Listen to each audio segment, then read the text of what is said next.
शिवाय। ओम नमः शिवाय। ओम नमः शिवाय। शिव महापुराण चतुर्थ कोटि रुद्र संहिता 17वां अध्याय महाकाल ज्योतिर्लिंग महात्म्य का पूर्ण वर्णन। ऋषियों ने कहा, हे महामते, भक्तों की रक्षा करने वाले इस महाकाल नामक ज्योतिर्लिंग की महिमा को हमें फिर सुनाइए। सूत जी बोले, हे विभो, भक्तों के रक्षक महाकाल ज्योतिर्लिंग के भक्तिवर्धक महात्म्य को आदर पूर्वक सुनिए। उज्जैनी नगरी में एक चंद्रसेन नामक राजा रहता था, जिसकी लोक नमस्कृत महेश्वर के मणिभद्र नामक एक गण से मित्रता हो गई थी। एक समय उस मणिभद्र ने प्रसन्न होकर राजा चंद्रसेन को बड़ी सुंदर चिंतामणि प्रदान की, जो कौस्तुभ मणि के समान कांतिमान और सूर्य के समान प्रकाशित थी तथा जो निश्चय ही कल्याण देती थी। शिव भक्त चंद्रसेन उसे अपने कंठ में धारण करने लगा, जिससे वह इतना शोभ्यमान हो गया जैसे देवताओं में सूर्य अत्यंत शोभित होता है।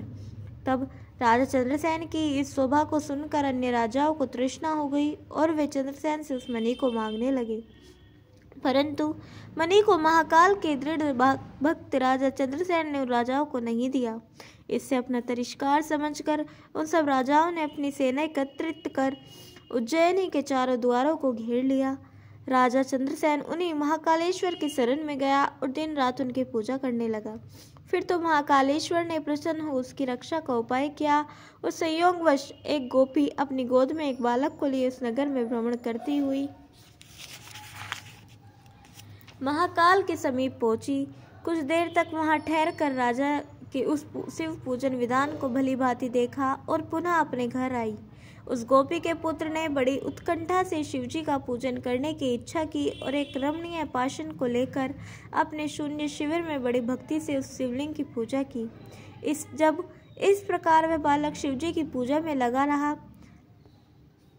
लगा हुआ रहा और समय होने पर भी भोजन के लिए न आया, तो उसकी माता वह गोपी उसे बुलाने आई, परंतु उसके बार बार बुलाने पर भी वह शिव पूजा में अनुरुक्त बालक भोजन को न गया, तो गोपी ने शिवलिंग को दूर फेंक कर उसकी पूजा को नष्ट कर दिया। माता द्वारा पूजा को नष्ट होता देख वह बालक हे देव ऐसा कहता हुआ पृथ्वी पर गिर पड़ा। फिर तो उस महाकाल नामक शिवजी की कृश होते देर न लगी और उसी क्षण वह स्थान शिवजी का सुंदर शिविर बन गया और गोपी पुत्र जिस पाषाण की पूजा कर रहा था वहीं उसकी पूजनों सहित अब कृपा सागर शिवजी के रतन जड़ित ज्योतिर्लिंग के रूप में उस मंदिर के मध्य आविर्भूत हो गया। फिर तो उस चरित्र को देखकर वह क्षण भर के लिए परमानंद सागर में मग्न हो गया। उस शिवालय से उठ घर को गया। वहाँ क्या देखता है कि उसका स्थान इंद्र भवन के समान सुवर्ण में बड़ा अद्भुत शोभनीयमान बन गया है, जिसमें उसकी माता दिव्य आभूषणों से दीप्यमान साक्षात देव वधू के समान स्थित होकर सो रही थी। बालक ने अपनी माता को शीघ्रता से उठाया तो वह उठकर अद्भुत चरित्र को देखकर बड़ी ही प्रसन्न हुई तथा गिरिजापति शिव की प्रसन्नता को सुनकर प्रार्थना करने लगी। उस राजा ने भी अपना नियम समाप्त किया और रात्रि में वहां आकर गोपी पुत्र के शिव के प्रसन्नकारक प्रभाव को देखा। राजा इंद्रसेन प्रेमाश्रु बरसाता और शिव नाम उच्चारण करता हुआ बड़े प्रेम से उस बालक का आलिंगन करने लगा। इधर प्रातःकाल सब राजा उस नगर को घेर कर राजा चंद्रसेन से युद्ध करने के लिए उपस्थित हुए। इस समाचार को सुनकर उन्हें बड़ा आश्चर्य हुआ और उन्होंने कहा, राजा चंद्रसेन तो शिव का भक्त है और यह उज्जैनी नगरी तो महाकाल की नगरी है, जिससे इसको जीतना असंभव है, अतएव यह तो मित्रता करने योग्य है। ऐसा करने से शिवजी हम पर कृपा करेंगे। ऐसा निश्चय कर उन सब राजाओं ने युद्ध का विचार त्याग महाकाल की नगरी में प्रवेश किया तथा राजा चंद्रसेन से मित्रता कर महाकालेश्वर शिव की पूजा की। इसके पश्चात उन सब राजाओं ने राजा चंद्रसेन के भाग्य की प्रशंसा की और उस दिव्य गोपी के घर गए, जिसका पुत्र बड़ा ही शिव भक्त था।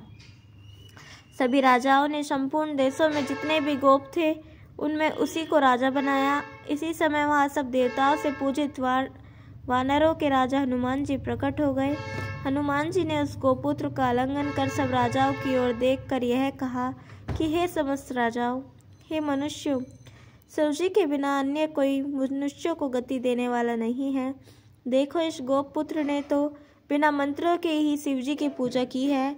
यह यहाँ समस्त भोगों को भोग कर अंत में मोक्ष को प्राप्त करेगा तथा इसके वंश की 8वीं पीढ़ी में महायशवी नंद नामक एक ऐसा पुरुष उत्पन्न होगा जिसके पुत्र रूप में स्वयं नारायण कृष्ण उत्पन्न होंगे तथा आज से लेकर यह गोपी पुत्र संसार में श्रीकर नाम के से लोकों में प्रसिद्ध होगा। ऐसा कह हनुमान जी अंतर ध्यान हो गए। पश्चात श्रीकर नाम प्राप्त कर उस गोपुत्र ने धर्मात्मा ब्राह्मणों के साथ बड़े प्रेम से महाकाल शिवजी की सेवा की। समय आने पर दोनों मोक्ष को प्राप्त हुए। इस प्रकार यह महाकालेश्वर ज्योतिर्लिंग सत्पुरुषों को सुगति, स्वर्ण तथा शिव भक्ति देने वाला, सब प्रकार से दुष्टों का दमन करने वाला तथा भक्तों पर दया करने वाला है। इस प्रकार श्री शिव महापुराण चतुर्थ कोटि रुद्र संहिता का 17वां अध्याय समाप्त। 18वां अध्याय ओमकारेश्वर महात्म्य।